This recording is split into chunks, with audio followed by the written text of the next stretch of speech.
Shalom, selamat pagi Bapak Ibu, Saudara-saudari yang dikasih Tuhan dimanapun Anda berada. Kita akan mendengar firman Tuhan pada pagi hari ini, mari kita berdoa. Sungguh besar kasih karunia-Mu Allah dalam kehidupan kami, selalu baru setiap hari. Tuhan, kami perlu Tuhan. Kami perlu Engkau Tuhan untuk merestorasi hati kami yang penuh dengan gundah gulana dan perjuangan kehidupan. Masuklah Tuhan seluas-luasnya dalam hati kami. Beracaralah seluas-luasnya dalam hati kami. Agar kami mendapatkan damai sejahtera itu yang daripada Tuhan. Sukacita yang daripada Tuhan itu dalam hidup kami. Di hari ini. Di dalam nama Tuhan Yesus kami berdoa. Amin. Hidup adalah serangkaian pilihan. Landasan firman Tuhan diambil dari Ulangan 11 ayat 26 sampai 28. Lihatlah, aku memperhadapkan kepadamu pada hari ini berkat dan kutuk. Berkat apabila kamu mendengarkan perintah Tuhan Allahmu yang kusampaikan kepadamu pada hari ini. Dan kutuk jika kamu tidak mendengarkan perintah Tuhan Allahmu dan menyimpang dari jalan yang kuperintahkan kepadamu pada hari ini dengan mengikuti Allah lain yang tidak kamu kenal. Ulangan 11 ayat 26 sampai 28. Bapak Ibu yang dikasih Tuhan, hidup adalah serangkaian pilihan. Salah satu contoh yang menarik kita bisa baca di kitab 2 Raja-Raja 7 ayat 3 sampai 4 dan 2 Raja-Raja 7 ayat 9. Di sini kita bisa melihat nanti ada 4 orang kusta yang duduk di pintu gerbang kota. Karena pada saat itu kota sedang mengalami kelaparan. Dan karena orang-orang tidak bisa keluar karena dikepung oleh orang-orang Aram. Ada pilihan-pilihan yang akan dilakukan oleh orang-orang kusta itu. Pertama, mereka akan tetap diam di pintu gerbang itu. Mereka tidak dapat makan dan mereka mati. Yang kedua, pilihan mereka akan ke kota, ke dalam kota. Mereka juga akan mati karena tidak ada makanan. Orang-orang tidak bisa keluar untuk mencari makan. Semua kelaparan. Dan pilihan yang ketiga adalah mereka ke perkemahan musuh. Ya, kalau ada belas kasihan mungkin 4 orang itu akan dikasih makan. Tetapi resiko paling besar mereka akan dibunuh karena mereka adalah musuh. Pilihan yang mereka lakukan adalah mereka pilihan yang ketiga. Mereka ke tempat musuh. Dan apa yang terjadi waktu mereka ke tempat musuh? Tempat itu, kemah orang Aram itu sudah sepi. Karena semua orang sudah pergi.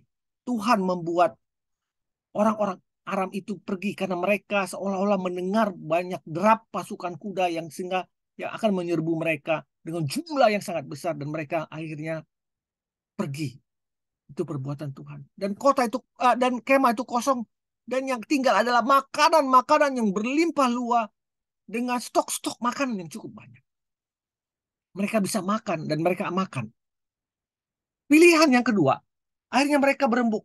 Apakah mereka akan tinggal di situ saja di kemah haram itu tidak usah memberitahukan kepada orang-orang Israel yang ada di kota dan mereka menikmati sendiri makanan-makanan tersebut, atau mereka melapor kepada raja dan mengatakan bahwa di sini banyak sekali makanan, bahkan timbunan makanan yang siap untuk dimakan oleh seluruh kota. Dan mereka mengambil keputusan kedua. Mereka memberitahukan kepada raja bahwa di kemah musuh itu sudah tidak ada lagi musuh, yang ada makanan yang bisa dimakan. Luar biasa pilihan-pilihan itu. Mengapa mereka bisa melakukan pilihan-pilihan yang benar? Itu adalah Roh Kudus yang beracara di situ. Roh Kudus itu diam di hati mereka. Dan itu bukan tiba-tiba saja diam. Itu adalah progres di mana Roh Kudus dalam tubuh kita itu terus bertumbuh hari demi hari untuk semakin berkarya dalam hidup kita.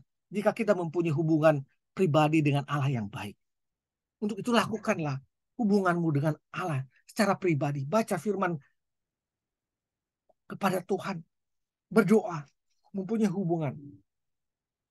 Maka di situ akan timbul kasih itu. Kasih yang mengalahkan segalanya. Damai sejahtera yang ada, yang dari Allah itu akan hinggap di dalam dirimu. Bapak Ibu dikasih Tuhan. Memang semua itu ada resikonya. Tetapi secara gamblang firman Tuhan mengatakan,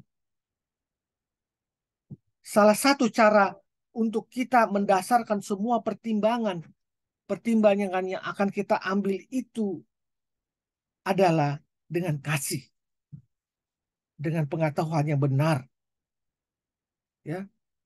Maka semua itu dengan menghasilkan buah kebenaran, memikirkan semua hal-hal yang benar, sehingga kita boleh mengambil sebuah keputusan yang benar juga, bukan dengan kebusukan hati, bukan dengan kegedengkian, bukan dengan iri hati. Untuk itu perlu kita, Tuhan, perlu kita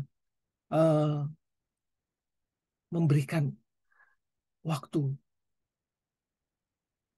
dengar-dengaran akan Tuhan.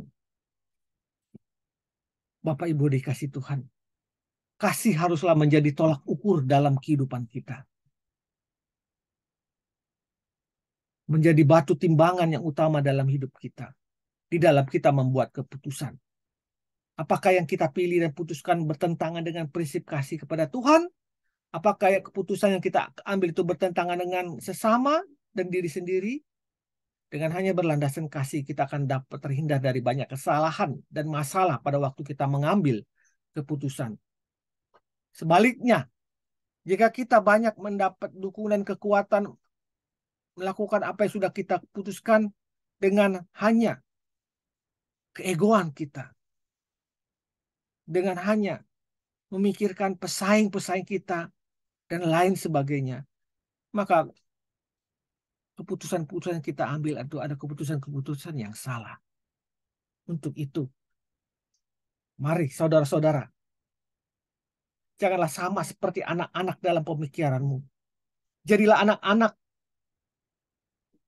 tetapi jadilah orang dewasa di dalam pemikiranmu.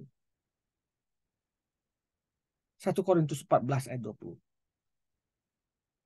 Sebab di dalam kamu ada pengharapan dan kamu telah terima daripadanya. Selamat pagi. Selamat mengambil keputusan dengan benar. Tuhan Yesus memberkati. Amin.